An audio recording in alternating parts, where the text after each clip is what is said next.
हे what's up guys, welcome back once again. So दोस्तों, आज की कहानी जो एक्सप्लेन करने जा रहे हैं उसका नाम है ट्रू लव। तो कहानी शुरू होती है। आज टर्की में रह रहे एक गवर्नमेंट टीचर की पोस्टिंग किसी अनजान गांव में हो गई है जिसका कोई अता पता नहीं है।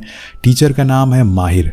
उसकी ये जॉब है और उसे जाना ही होगा, पर उसका परिवार इसे खुश नहीं है। वो चाहते हैं कि माहिर यहीं रह के अपने बच्चों को पढ़ाए, पर वो जैसी भी करके उन्हें मना लेता है और शाम की ट्रेन से अपनी मंजिल की ओर निकल जाता है। थोड़े टाइम के बाद वो बस से सफर करता है और बस का ड्राइवर उसे लाकर एक पहाड़ पर छोड़ देता है और बताता है कि उन्हें यहाँ से आगे पैदल ही जाना होगा क्योंकि सरकार ने इसके आगे का रास्ता बनाया ही नहीं है। उसे उस गाँव तक जाने के लिए पहाड़ की उस पार जाना होगा। माहिर को ये बात काफी अजीब लगती है क्योंकि वहां भी तो इंसान ही रहते हैं, तो उनके लिए रास्ता क्यों बनाया नहीं गया। और उसके पास कोई ऑप्शन नहीं था तो वो उतर जाता और अपने सामान को सर पे रख के आगे का सफर पूरा करने लगता। अब बीच रास्ते में उसे एक बीमार आदमी भी दिखता है जिसका दिमागी हालत कुछ ठीक नहीं था। पर अब माहिर जैसे तैसे उस गांव तक पहुंचता है, लेकिन वहां के लोग उस पर नजर रखे हुए थे।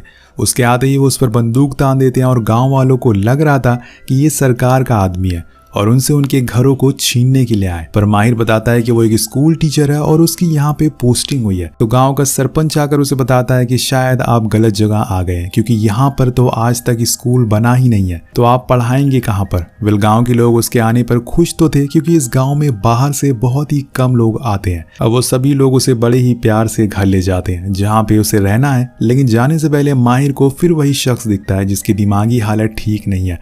असल में उसका नाम अजीज है और उसे कुछ बच्चे परेशान कर रहे हैं, पर वो चुपचाप वहीं खड़ा रहता है और इधर वो लोग माहिर को लेके वहां से चले जाते हैं। अब यहाँ उसे पता चलता है कि वो यहाँ पे कुछ नहीं कर पाएगा। यहाँ के लोगों का कहना था कि इस गांव में 30 सालों बाद सरकार ने किसी टीचर को भेजा है और अब वो और 30 साल लगाएंगे एक स्कूल बनाने में। तब जाके माहिर को यकीन होता है कि शायद यहाँ के बच्चों के नसीब में अनपढ़ ही रहना लिखा हुआ है।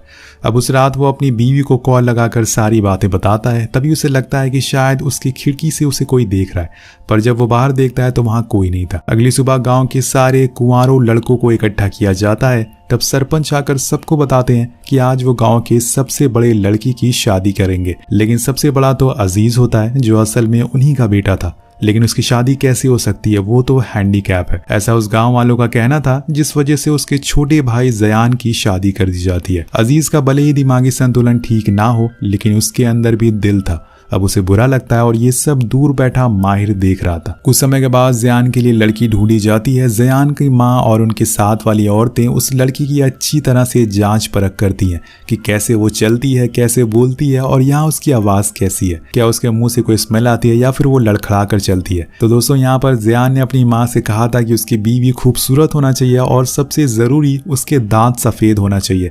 लेकिन जब यहाँ उसकी माँ देखती है तो लड़की के दांत काले होते हैं, लेकिन वो फिर भी उसके रिश्ते के लिए हाँ कर देती है क्योंकि वो बाकी चीजों में बहुत ही अच्छी थी। लेकिन जब रात में जयान अपनी बीवी को पहली बार देखता है, उसके दांतों को देखता है, तो वो बेहोश हो जाता है। वहीं दूसरी तरफ अजीज के लिए मुश्किलें बढ़ती जा रही थी। वो धीरे धीरे अपनी परिवार से दूर होता जा रहा था।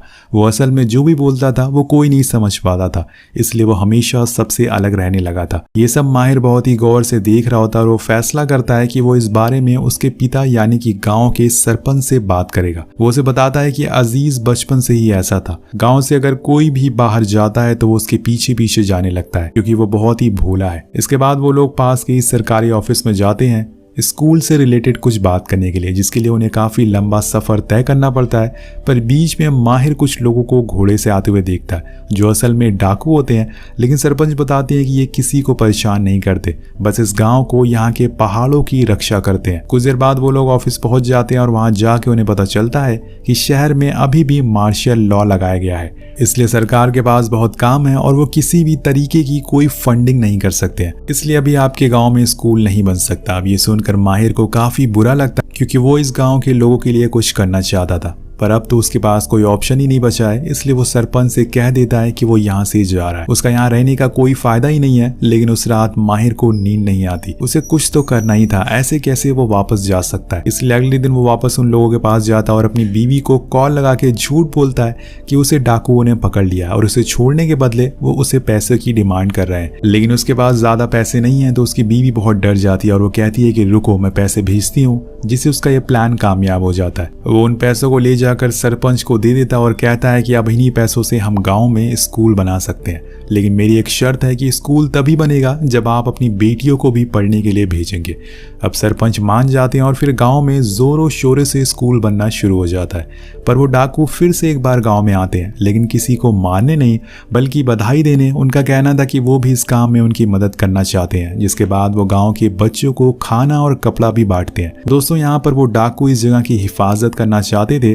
अब अगले सीन में हम अजीज को देखते हैं। उसकी माँ उसे नहला रही थी क्योंकि अपनी माँ के अलावा वो किसी के पास बैठने को राजी नहीं होता है। कुछ समय के बाद स्कूल तैयार हो जाता और माहिर गांव के सरपंच को बुलाते हैं रिबन काटने के लिए और फिर एक एक करके सभी बच्चों का एडमिशन होता है। पढ़ाते टाइम माहिर देखता है कि बाहर अजीज खड़ा हुआ है, बच्चों को पढ़ते हुए देख रहा है, लेकिन जैसे ही वो उसे बात करने के लिए जाता है वो वहां से चला जाता है। ऐसे ही काफी दिनों तक चलता रहता है, यहाँ तक कि अजीज तो माहिर के घर के बाहर भी खड़ा रहता है, वो भी रात भर, लेकिन वो उससे बात नहीं करता। अब एक दिन जब ज़यान और उसका एक साथी माहिर के घर के बाहर से निकल रहे होते हैं, तब माहिर अजीज को देखता है और उसे अंदर बुलाता है क्योंकि बारिश होने वाली थी, पर वो नहीं आता। और जैसे ही बारिश शुरू होती है वो ऊपर देखकर तेज तेज चिल्लाने लगता है, जैसे कि मानो वो ऊपर वाले से कुछ कह रहा हो कि मुझे ऐसा क्यों बना है, मैंने क्या गुनाह किया था।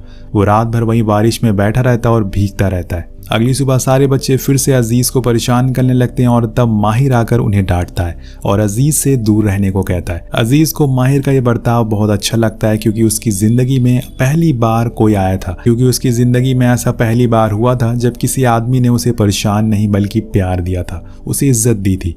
वो उसे थैंक यू बोलना चाहता था, लेकिन अजीज बोल नहीं सकता है, इसलिए वो अपने घोड़े पर चुपचाप बैठकर पहाड़ पर चला जाता है। अब आने वाली कई रातों तक अजीज ऐसे ही माहिर के घर के बाहर रातों रात खड़ा रहता है, लेकिन वो कभी भी अंदर नहीं जाता है। अब एक दिन अजीज का घोड़ा उसके बिना ही घर आ जाता है तो उसकी माँ यह देखकर बहुत ज्यादा घबरा जाती है। उन्हें लगता है कि शायद उसे कुछ हो गया है, तो उसके सारे भाइयों को उसे ढूंढने के लिए भेजती हैं। वो लोग उसे हर जगह ढूंढते हैं, लेकिन वो कहीं भी नहीं मिलता और आखिर में आकर स्कूल के पास बैठ जाते हैं। पर उसी दौरान अंदर से अजीज की आवाज आती है। हम देखते हैं कि माहिर ने आज वो करके दिखा दिया जो शायद अजीज का कोई अपना भी नहीं कर पाता। उसने अजीज को स्कूल में दाखिला करा दिया था, उन बच्चों के साथ बैठाया और जब उसकी छुट्टी हो गई तो उसने अजीज को पेंसिल पकड़ना सिखाया। उसने पहली बारी में बहुत ही अच्छी ड्राइंग बनाई जिसे माहिर बहुत उसकी तारीफ करता है और उसे सुनकर अजीज के चेहरे पर आज बरसों बाद एक हंसी आ जाती है। वो इस पल को एंजॉय कर रहा था। ये सब बाहर खड़े उसके सारे भाई देख रहे थे। अजीज को खुश देखकर उन सभी की आंखों में आंसू आ जाते हैं। वो दिन शायद अजीज की जिंदगी का सबसे यादगार दिन हो गया था। अब ये सब देखकर सरपंच माहिर को शुक्रिया कहते हैं। वहीं गांव के सारे लोग अजीज को ऐसे खुश देखकर बहुत ही खुश होते हैं।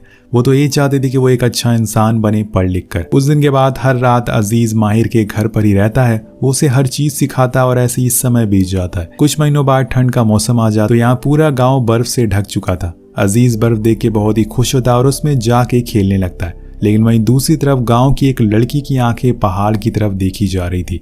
शायद उसे किसी का इंतजार था, पर वो कौन है ये आपको आगे पता चलेगा। अब एक दिन स्कूल में सभी बच्चों को कहा जाता है कि उन्हें अपने पिता का नाम बोलना है। सबके बोलने के बाद अजीज की बारी आती है, लेकिन वो तो बोल ही नहीं सकता है। लेकिन वो कहते हैं ना कि अगर कोशिश करो तो हर चीज मुमकिन हो जाती है। तो यहाँ अजीज टूटे फूटे हुए शब्दों में जिंदगी में पहली बार अपने पिता का नाम लेता है, जिसे देख के सभी बच्चे और माहिर जोर से उसके लिए तालियां बजाते हैं। वहीं दूसरी ओर गांव में एक कमीलो नाम का शख्स आता है जो उस लड़की का हस्बैंड है जिसका इंतजार वो 10 सालों से कर रही है। कमीलो सरपंच का सबसे बड़ा बेटा है। उसके आने पे सभी लोग बहुत खुश होते हैं। उसके पिता उसे गांव में बने स्कूल के बारे में भी बताते हैं कि कैसे सब कुछ यहाँ पर बदल गया है। उसका भाई अब ठीक होने लगा है, इसलिए उसे अब यहीं रहना चाहिए। अपनी जिद छोड़कर उस रात उसकी बीवी भी उसे यही समझाती है कि उसे पुलिस को सरेंडर कर देना चाहिए। कब तक वो ऐसे ही डाकुओं वाली जिंदगी जिएगा। अब पूरी रात सोचने के बाद वो आखिरकार सुबह को सरेंडर कर देता है। अब कहानी आगे बढ़ती है और कुछ समय के बाद हम देखते हैं कि अजीज के एक और भाई की शादी हो जाती है, लेकिन अपने बड़े भाई की तरह भी उसे कुछ ज्यादा ही खूबसूरत बीवी मिल जाती है, जिससे कि उसे खुद की किस्मत पर शर्म आने लगता है। अब तो उसकी शादी हो गई है, लेकिन वहीं अजीज को ये सब अच्छा नहीं लगता।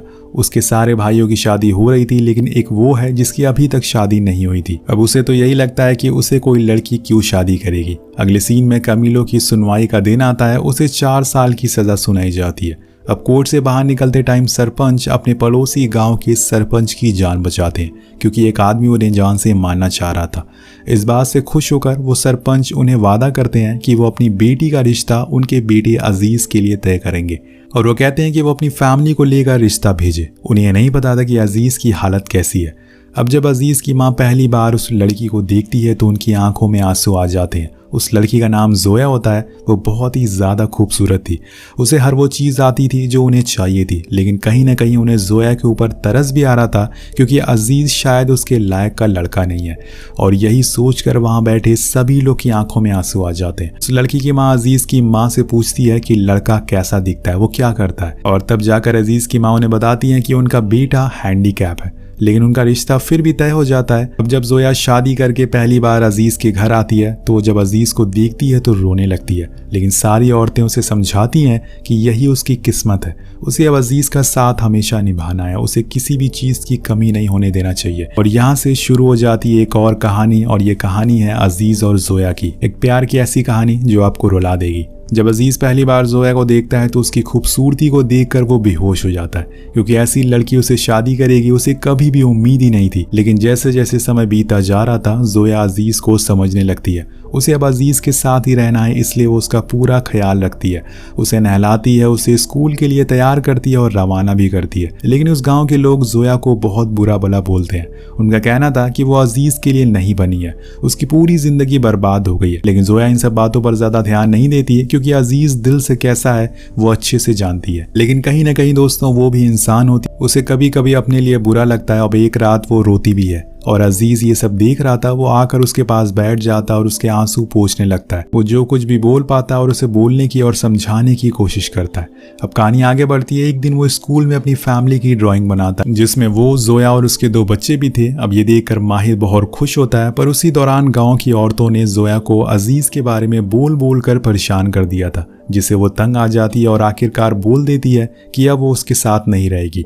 अब ये बात अजीज भी सुन लेता और सुनकर वो पूरी तरह से टूट जाता है और ये जानकर वो फैसला करता है कि वो अपनी जान दे देगा क्योंकि वो खुद के साथ साथ जोया की भी जिंदगी खराब कर रहा है। इसलिए अपने घोड़े से भागते हुए वो पहाड़ के किनारे जाकर खड़ा हो जाता है। पर अहम मौके पर वहां माहिर आ जाता है जो कि उसका सबसे अच्छा दोस्त है। वो उसे कहता है कि अगर तुम कूद गए तो मैं भी तुम्हारे साथ कूद जाऊंगा।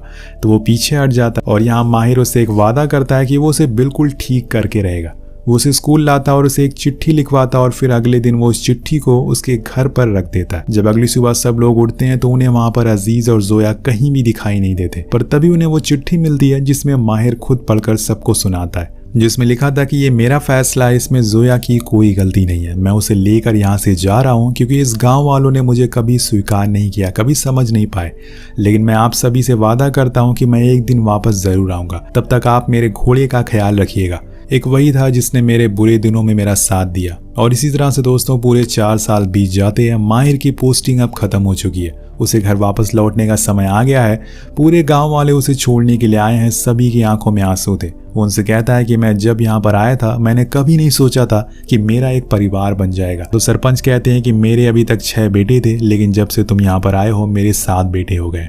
मुझे पता है कि तुमने ही अजीज को शहर भेजा है। मुझे तुम्हारे ऊपर पूरा भरोसा है, इसलिए मैं तुम्हारे बारे में कुछ नहीं बोलूंगा। इसके बाद वो वहां से चला जाता है। अब समय इसी तरह से बीतता रहता और पूरे 7 साल बीत जाते हैं। लेकिन एक दिन उस गाँव में पहली बार एक कार आती है और ये हमारी कहानी का सबसे बेहतरीन और खूबसूरत सीन आने वाला है। उस कार में से माहिर बाहर आता है और इसके साथ साथ उसकी बीवी भी आती है।